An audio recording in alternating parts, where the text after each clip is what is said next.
Greetings and salutations, my minions. Kunic here, back with yet another RPG horror story for you today. And in today's story, we have a player that definitely played Skyrim and tried to take just about every concept from that game and apply it to D&D. I mean, he was probably one of those players that grabbed every wheel of cheese, plate, cup, fork, everything. So yeah, he's one of those players. But before we get to the story, I just want to give you all a heads up. After the story, for anyone that is following Dice Goblins, I have a pretty critical update on that you all should stick around for if you're interested, including the release date for the first episode. Anyhow, with that all said, let's roll for initiative and begin the story. The Great Klepto-hoarder-derailer-murderhobo of 2021. This is the story of a single player's constant attempts to play their character. Our main subject is a fighter who plays a tanky, melee-oriented axeman. We also have the GM, monk, warlock, artificer, who joins later, and myself, a cleric. This was the first time I played D&D with this group, though I'd met in real life and been good friends with everyone except the GM. Monk had invited me into this adventure after sharing stories of this group's previous adventures, one of which I will relay and ought to set the tone going forward. Fighter can be generously described as a hoarder. Any random odds and ends the GM describes will more than likely be taken, no matter how asinine or useless the things acquired are. But Fighter also has a compulsion to simply invent things for himself to take, or assign ungodly importance to completely irrelevant items. Monk described to me how once Fighter and the group had killed some wolves, and Fighter decided it would be a great idea to take a trophy from one of them, so he cuts the head off of one wolf. The GM made it expressly clear that he had neither the skill nor the tools to make anything but a mess of the job. He took the prize anyway. When the party returned to the town, he insisted on approaching random shopkeepers and demanding they buy his severed wolf head. After all, he said, it would make a good skin or maybe a nice hat. Yet, no matter how clearly it was made to him that not a single person would be willing to take it off of him, he kept on trying again and again, as if his severed head indeed had value, simply because he had decided it did. Eventually, he was persuaded to give up on his pursuits, after quite some time and arguing. A few weeks later, I had joined the party. My character was introduced as an outsider, so my reactions to the fighter's antics could be expressed verbatim through my cleric. It started off innocently enough. Our group was at a port, waiting for our ship to cast off. We had about an hour to spare, so Fighter decided to go wandering the docks. The GM casually described some fisherfolk attempting to make the catch of the day, thinking nothing of it.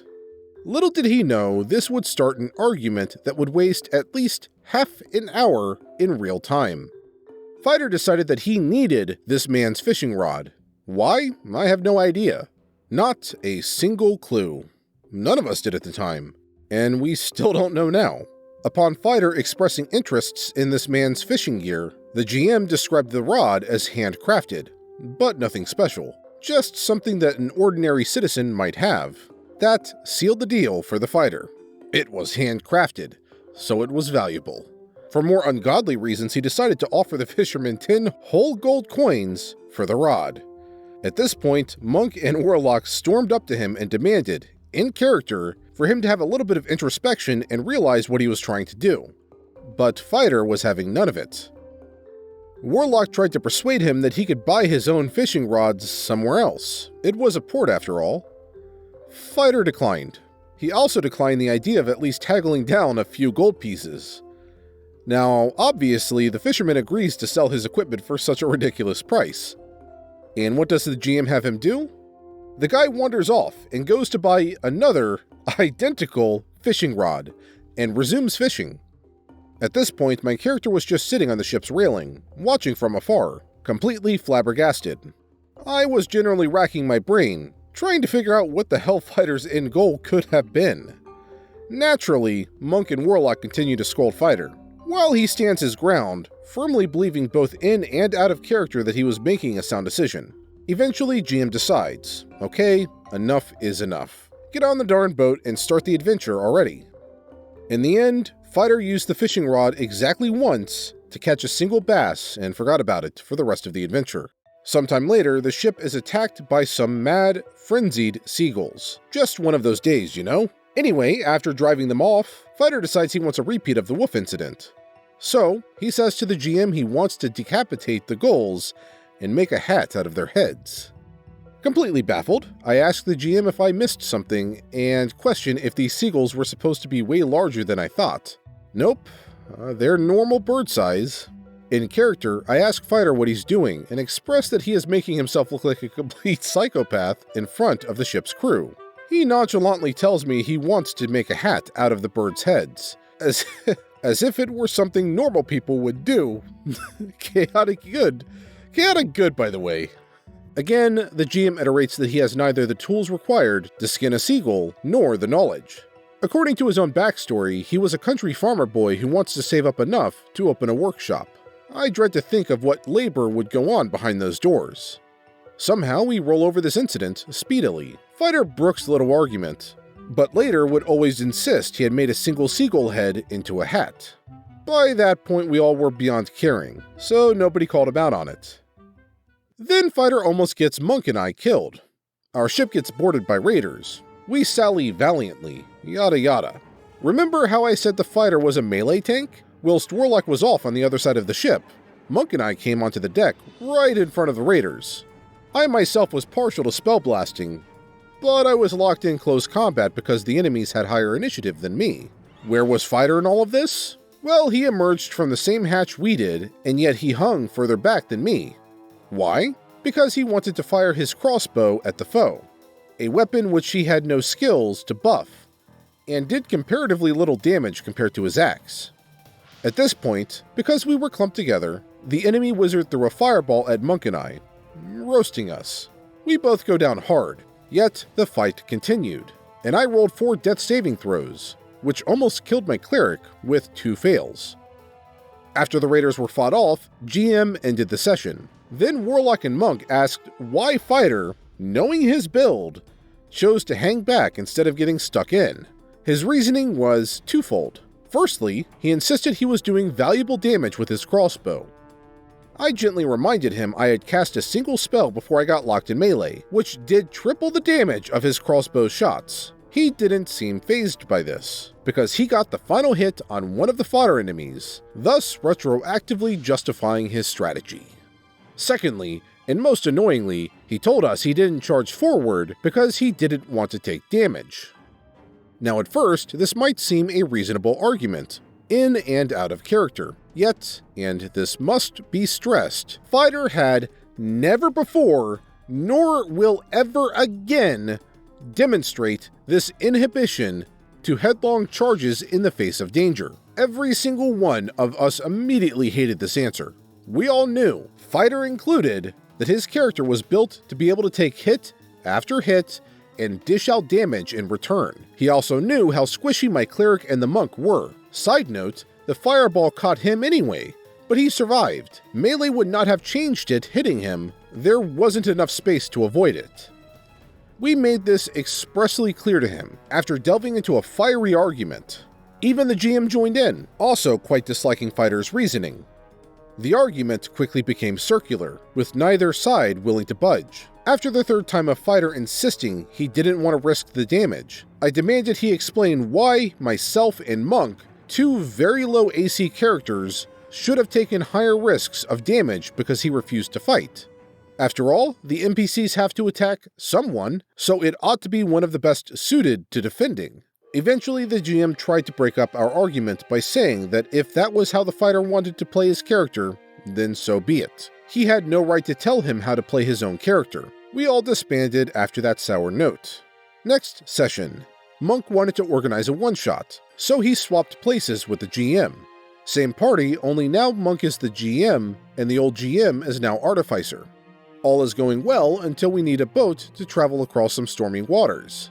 We encounter a crazy old man, who happens to have a rowboat. He insists we tell him an entertaining story in exchange for renting the boat. Somehow we all miserably fail our charisma checks. Fighter insists we should just chop down some trees and make ourselves a boat. With a groan, we all collectively tell him the usual. He does not have the skills nor the tools to make a boat, especially one that could survive the storm. The mission was time-sensitive. We had no time to wait for the weather to clear.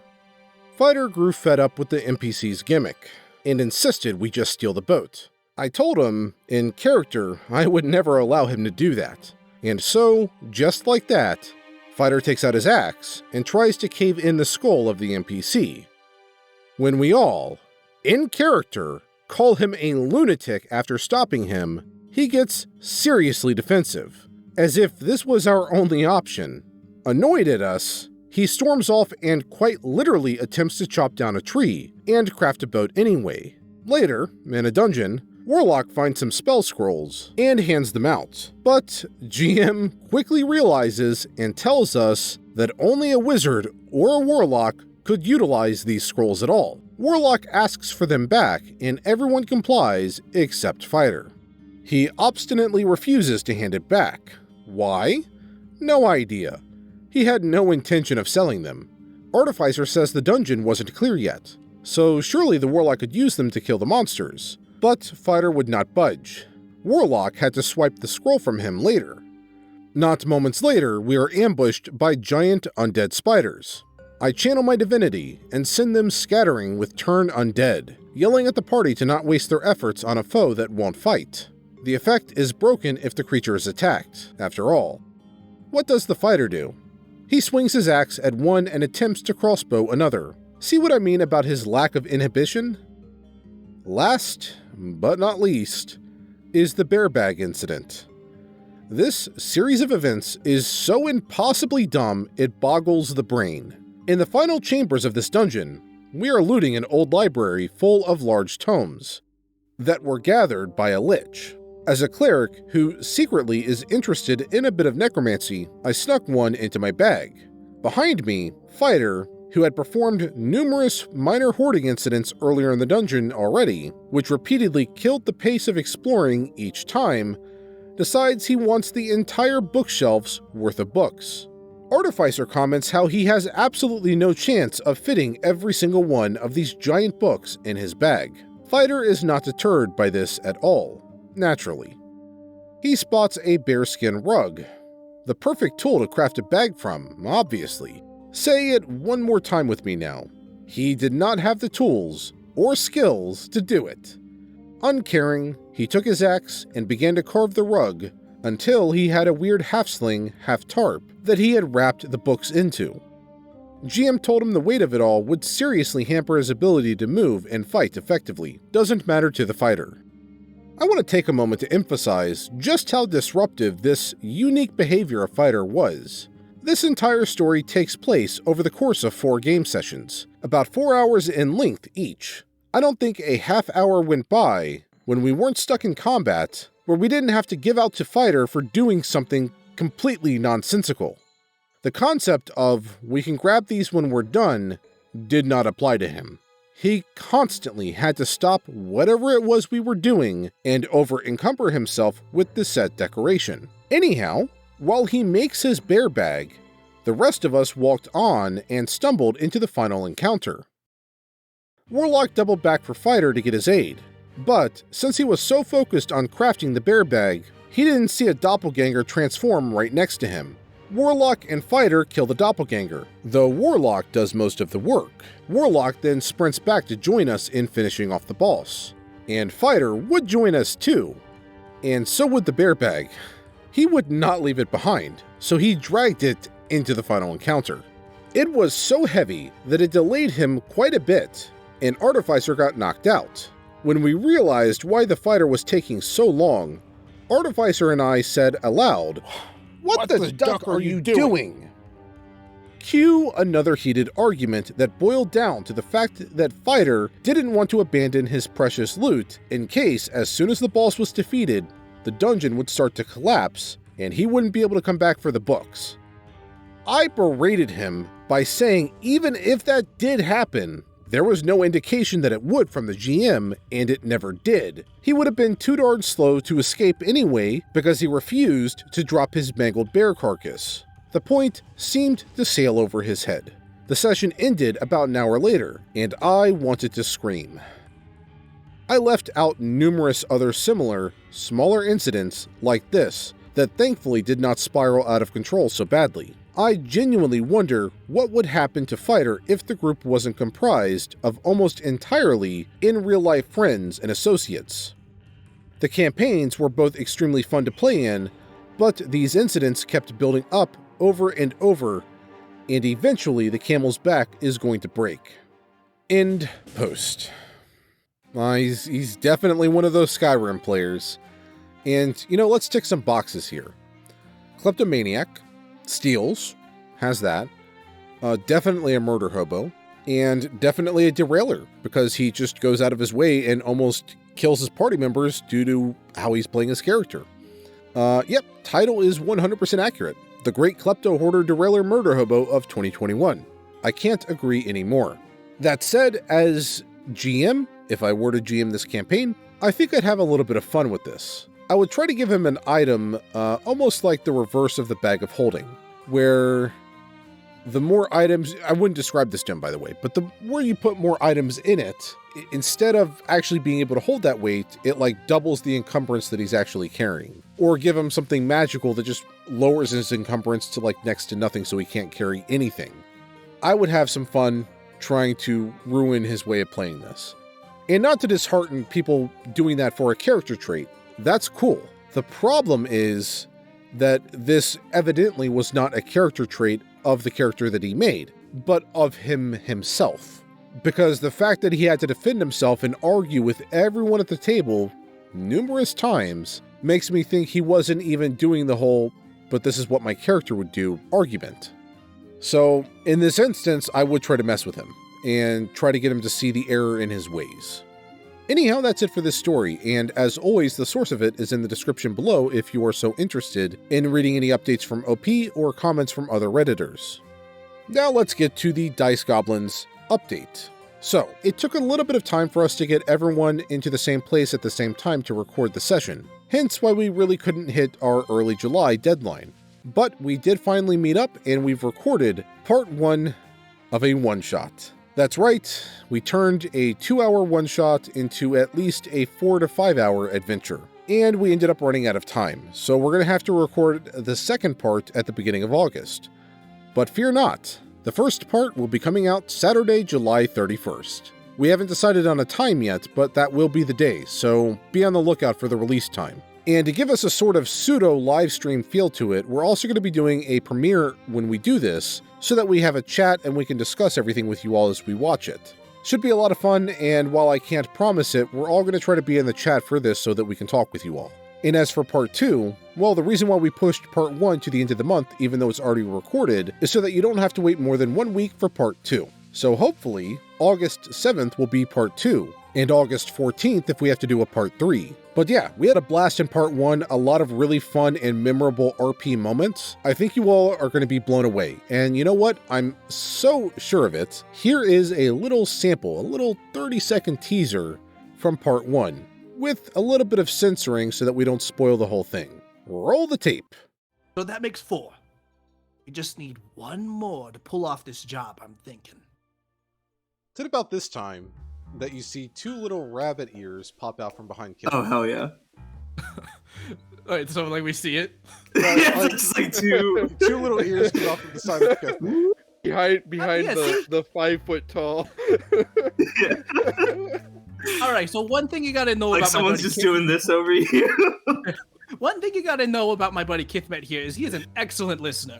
Yes, I'm not sure exactly what you saw, as I've not yet chosen the clip, but I'm sure it was heavily entertaining, and most likely whet your appetite for the official release. And no, your eyes did not deceive you. Artificial DM, Crow's Perch, Crispy's Tavern, and myself will all be playing with our webcams enabled. So I think that's an official face reveal for all of us, so definitely another reason to hype this up.